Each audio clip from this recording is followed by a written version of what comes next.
Buenos días amigos, espero que estén bien. Bueno, debí algunos videos respecto del libro El infinito en un junco. Creo que con este video que estoy haciendo ahora vamos a dar cierre a el análisis de este fabuloso ejemplar que tengo acá. Bien, partamos por definir con un par de palabras este libro. Es espléndido, es maravilloso y es muy aclarador y nos da cierta esperanza de que la memoria de los libros no se pierda en el camino del tiempo. Y eso es súper importante porque nos ayuda a rescatar nuestras experiencias, nuestros saberes, nuestros conocimientos acumulados de generación en generación desde la antigüedad, desde la antigüedad, hablando desde Mesopotamia en adelante, quizás la epopeya de Gilgamesh en adelante, pasando por los griegos, evidentemente. Los griegos va a ser, junto con los romanos, los dos ejes centrales respecto de cómo va a desarrollar el ensayo Irene Vallejo. Y bueno, primero da cuenta de la ciudad de Alejandría en la primera parte del libro, ¿no es cierto? Y nos va contando cómo el anhelo de Alejandro Magno de llevar a cabo una ciudad que albergara todos los saberes y los conocimientos del mundo a través de la acumulación de libros en una biblioteca, ¿no es cierto? Y paralelo a ello también nos cuenta cómo surge, digamos, la escritura, posterior a, obviamente, esa tradición oral que transmitía todo ese saber ancestral o ese conocimiento de la experiencia con el medio ambiente natural. Las tribus antiguas quizás transmitían sus conocimientos con la vieja imagen que uno tiene respecto del sabio de la tribu, el más anciano, y en ese sentido todo el pueblo o los niños o ese meme del abuelo Simpson, Abel Simpson, junto con los niños de Springfield contando lo bueno que era Springfield hace años atrás, cuando él era joven. Esa imagen, ¿no es cierto?, evoca la idea de esa oralidad que eh, se fue quedando atrás después de la aparición de la escritura. Y claro, la escritura había que fijarla en un medio material y surge en ese sentido el descubrimiento del el papiro egipcio, y claro, los rollos se mantenían mucho más bien conservados en ambientes más secos quizás, no tan húmedos, y por eso quizás también fue importante el traslado de esos papiros a distintas zonas, cuando surgen los primeros papiros. Y también Irene Vallejo le da bastante importancia a la figura de Alejandro Magno, ¿no es cierto?, como el conquistador macedonio que trasciende con su idea cosmopolita de llevar hacia el futuro el conocimiento humano que se va acumulando. Recordemos que el maestro de Alejandro Magno fue Aristóteles, el mismísimo filósofo griego que en sus largos paseos iba, digamos, enseñando y transmitiendo esos conocimientos que él había adquirido también, que seguramente Aristóteles también fue un lector, tal vez, pero bueno, así va planteando la autora el libro, ¿no es cierto? Yo tengo algunas cosas subrayadas ahí, anotaciones y cosas que me interesan porque en el fondo, claro, a ver un ejemplo. Dice aquí, se desarrolló el individualismo, se agudizó la sensación de soledad. Ya, eso es, en el fondo, a lo mejor era en función a la época helenística, ¿no es cierto? Donde surgen ciertas cosas que, ideas, nociones, ¿ah? Dice el escepticismo y la superstición, la curiosidad y los prejuicios, la tolerancia y la intolerancia. En fin, hay muchas cosas en este libro que la autora lo va tejiendo literalmente, haciendo un paralelismo con las cosas actuales y planteando en ese sentido eh, esas cosas que estaban en el pasado del libro, del inicio de los libros, y de alguna forma nos va entregando ciertas luces para entender cómo se fue conformando ese mundo de los libros, las bibliotecas, el traspaso del conocimiento, en fin. Revisando acá el índice, a ver, ¿qué me acuerdo yo de la lectura de este libro? La piel de los libros, una tarea detectivesca, Homero como enigma y ocaso. Estamos en la parte que se llama Grecia imagina el futuro, ¿sí? El primer libro aparece más adelante en la página 177. Hay librerías ambulantes, relata acerca de librerías ambulantes que son súper, digamos, interesantes porque llegan a todas las regiones.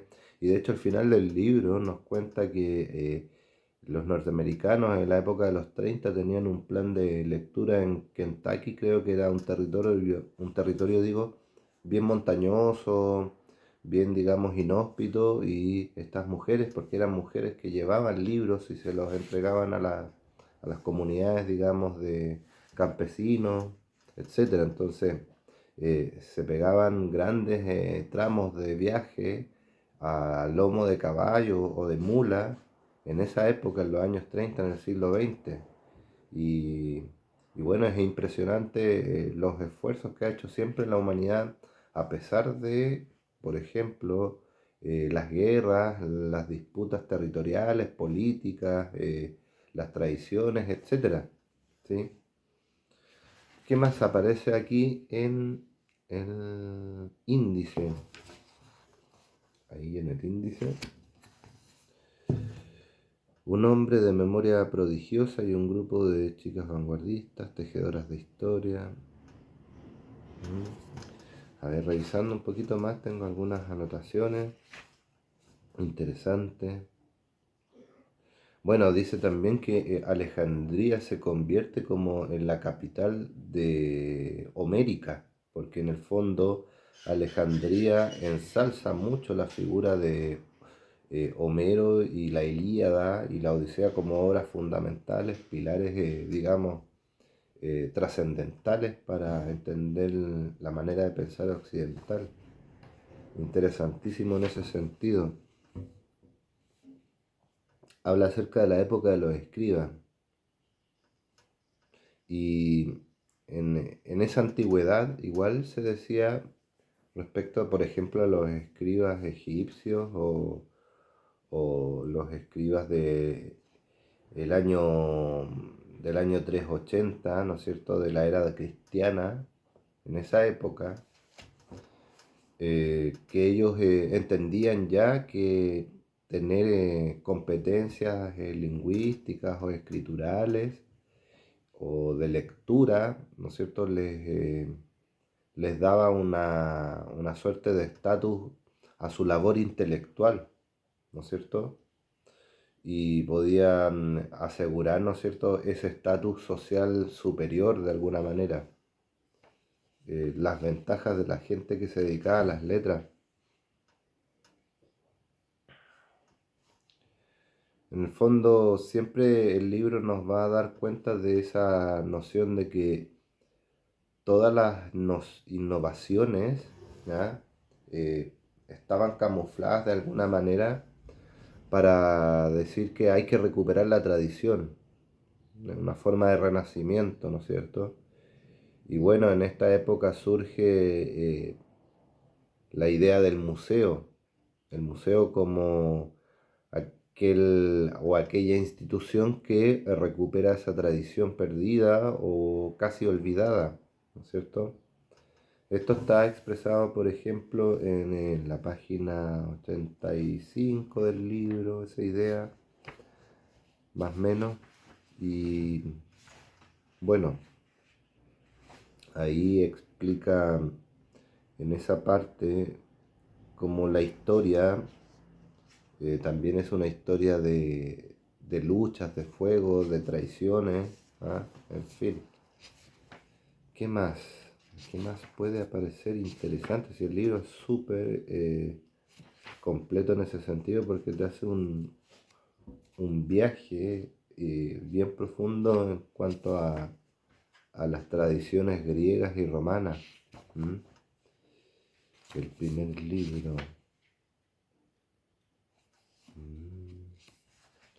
Las librerías ambulantes. Bueno, en la antigüedad y después los norteamericanos, como les había dicho. También la autora nos habla acerca de esas personas que oprimieron las manifestaciones de la mujer. ¿Ah?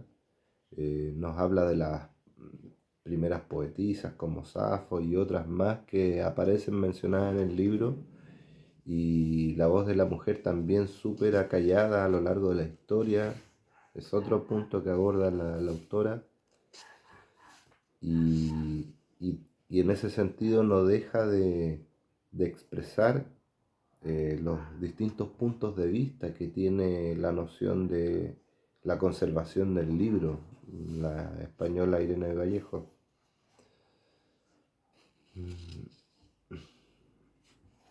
Bueno, hay muchas cosas. Mira, aquí hay una cita, dice: existe en cualquier lugar donde alguien en inferioridad numérica se revela contra una agresión avasalladora. Tiene muchas reflexiones interesantes, muchas, y hace paralelismos, por ejemplo, mencionando películas, no sé por nombre, estoy pensando en el, no sé, el Ciudadano Kane, de repente lo mencionó por ahí, y, y bueno, hay muchos paralelismos que hace, como había dicho. Mira, que hay otra cosa que también le pega los palos a... Yo lo interpreto así como los palos a nuestra cultura actual, en el sentido del desprecio al conocimiento que se está generando a merced del predominio de la imagen. Es paradójico igual que hable de libros a través de un video, pero los tiempos igual pueden ser adaptados a las cosas para tener unas pequeñas referencias. ¿Sí? Por ejemplo, aquí dice, en ya casi terminando la primera parte, dice: los habitantes del mundo antiguo estaban convencidos de que no se puede pensar bien sin hablar bien. Los libros hacen los labios. Y más adelante dice, por ejemplo, la literatura ayudaba a los emigrados a mantener un lenguaje común, un sistema de referencias compartidas, una identidad. Entonces, claro, también hay referencias a esta cultura actual en el sentido de que estamos despilfarrando eh, la gran biblioteca alejandrina que es Internet, por ejemplo, ¿no es cierto? Y cómo Internet es una revolución en sí misma del conocimiento. Bueno, también el libro le da hartos palos al cristianismo, como se dice, le pega así de costado, eh, enfatizando la idea de que el fanatismo cristiano, y aquí tengo una nota, el fanatismo cristiano llevado hasta el extremo de la violencia para hacer desaparecer justamente los libros en el periodo de la Inquisición, en otros periodos quizás en los primeros cristianos del Imperio Romano, después cuando ya se oficializó la religión en el Imperio Romano. Y en fin, bueno, cita mucho de mitología griega, ¿sí? Y bueno, también habla acerca de cómo los libros despiertan odios también. Odios en el sentido en que eh, hay contenidos y mensajes que no son agradables para todas las personas y sobre todo para los gobernantes. Y en ese aspecto ellos censuran, eliminan o exilian a los escritores. ¿Mm? Se habla de que Ovidio fue exiliado por lo obsceno que fue en su momento el arte de amar, ¿no es cierto? Y ahí el poeta sufrió por muchos años ese exilio y no volvió a ver nunca más a su familia. Eso lo cuenta también en alguna parte del libro Irene Vallejo. También había como una cierta afición de los monarcas, quizás en la Edad Media, de coleccionar libros. ¿M? Y tener en ese sentido el gran arsenal de conocimiento del saber universal en las bibliotecas personales, ¿sí? Y en ese aspecto, eh, claro, se conserva de alguna forma el saber a pesar de todos los altercados, las trifulcas, las devastaciones que se generaron a lo largo de la historia. Y bueno, el libro a mí me gustó mucho, lo disfruté, su lectura.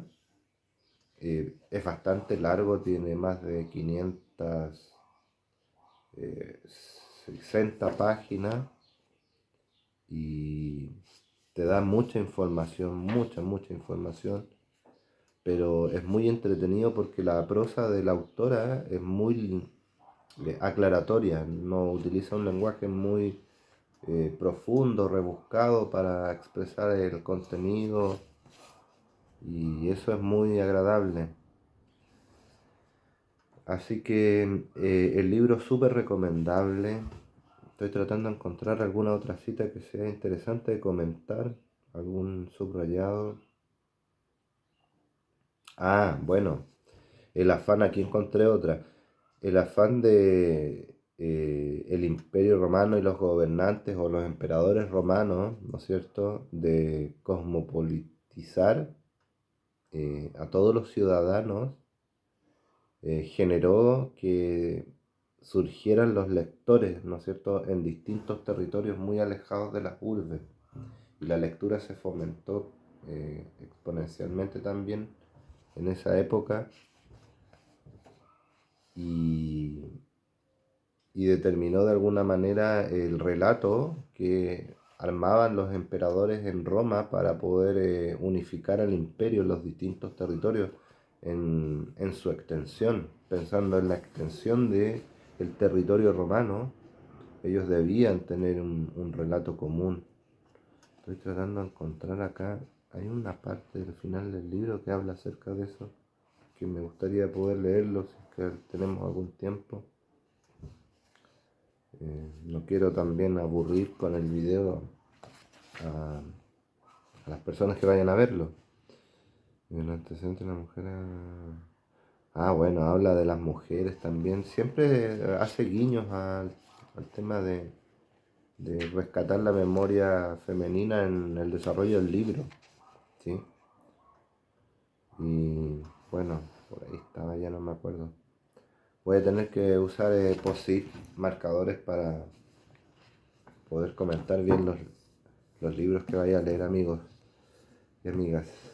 Eso, nada que decir más por ahora. Quizás haga otro video, quizás no, pero les recomiendo el libro, muy bueno. Y en fin, sé que prometí hacer videos de lecturas de él, pero no me dio el tiempo, así que el trabajo, qué sé yo, las cosas que hacer familiar pues imposible. Pero bueno, hago este pequeño video también para poder recomendar su lectura. Eso amigos. Chao, chao.